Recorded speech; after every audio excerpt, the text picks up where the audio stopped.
How we get on, folks? Look at, I think it's safe to say we can write today off. Very, very poor performance all around. Plenty of second places, but just struggled to get the head in front at the best of times. We did manage to get one winner in the Willie Mullins horse. I'm trying to think what the name of it was now. Bohemian Birch was actually the nap of the day, so at least look at that came in. But overall, if you're betting, I suppose, same stakes, basically singles, it turned out a loss. But thankfully now we're back on course again. We're back in Punchestown, a track that I'm sure you all know is one of the better strike rates for myself. I am staying away from it though. I think it's not really jumping out at me as much in terms of like a punting perspective. I think it's going to be great racing to watch and great racing to enjoy, but I certainly wouldn't be having a bet on it tomorrow.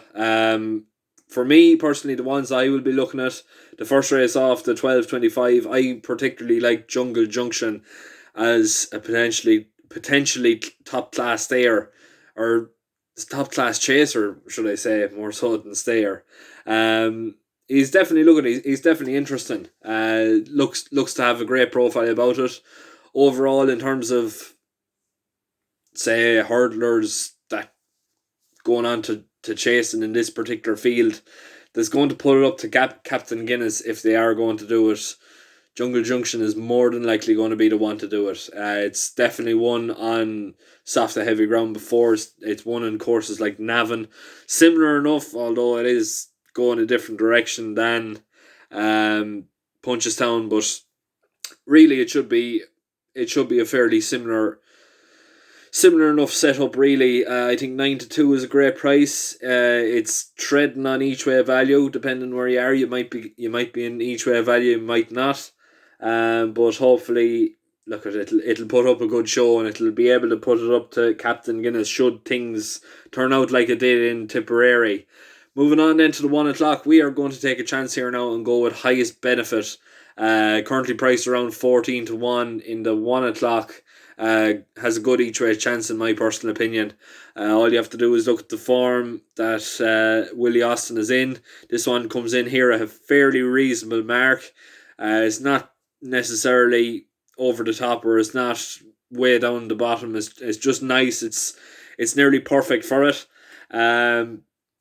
Obviously, look at the Willie Austin horses are definitely flying in at the minute, and they're definitely running to say considerable standard. When you look at the likes of Crack on Curry there today, put in a very, very good effort, but just was denied at the end. Um, what else is there? You have the likes of all the chimneys there is after coming back and winning and running very, very considerably since the resumption of racing. But I think overall, look at it's not really a great race to be back, and there's an awful lot of cases that can be made. But I think highest benefit deserves a shout at 14-1, and I definitely think, for me personally speaking, anyway, it's the best value pick of the day. Moving on then to the 135, we're going to go with the nap of the day here now. Captain Kangaroo at 5-4 looks to be more than likely this particular horse is going to go off odds on. It's simple as that. It looks to be the class horse of the field. I definitely think that a track like Punchestown will suit it. It's not necessarily a steep climb like it is in Clonmel the day at 1 and the day at Bet Kilcruit, but it's still a nice. It's very much an undulating track, and it does like these big galloping sorts. It was a very, very impressive winner in debut. Since I suppose that particular meeting, Kilcruit has joined Willie Mullins and has seriously backed up the form. All you have to do is look back at the win in Navan earlier on this week, and you will see exactly what I'm talking about. For me, personally speaking, I think 5-4 is a bit generous. It's not necessarily a great price, but it's certainly not a bad one at that sort of standard. And I certainly think, look, at Captain Kangaroo should be well capable of polishing most of these off anyway. And I think 5-4 is a nice enough price. Moving on then to the 210, I'm going to take a little bit of a stab in the dark here now and just go with the favourite. I'm just going to go with Trixie Mack here. Hopefully she'll be able to turn the 2 seconds into a winner now come tomorrow. But priced at 11-4 is a little bit generous in my opinion. I think if there is a horse that's going to improve anymore, Trixie Mack certainly looks to be the one to do it. I think the way it's sort of planning out, it looks to be a great, I suppose, potential shout. Look at it, it's a tricky old race to call, but in my personal opinion, I think Trixie Mack is the best horse in the race, and hopefully it'll be able to come in and land a bit of a spoil now tomorrow. Moving on then to the 245, I'm going to take a little bit of a chance here now and say Saline Tuck at 10-1 definitely has a great each way shout. It's on a fairly decent mark. It's still a maiden if I'm not mistaken, but it's run some very credible races and it has put up some very good efforts in defeat. Gavin Cromwell obviously looks to be starting to hit the ground running again. I definitely think it has a great chance each way. I think it's running off 10-8 tomorrow, so it is a relatively lightweight tomorrow. So hopefully, look at that. Definitely looks to be one to be certainly thinking about anyway and keeping at the back of your mind. I think Saline Talk will improve in the likes of Punchestown and will certainly benefit from, I suppose, a more galloping track. I definitely think it's got a great shout, and 10-1 looks to be a great each way price. Moving on then to the final race of the day, we are going to go with Champagne Sparkles, just for the simple fact it looks to be well bred. I'm not going to be spending too much time on it. If I was having a bet tomorrow, this one here would certainly be a no bet race because there's absolutely nothing in there for value. It's going to be between Gordon Elliott and Willie Mullins again.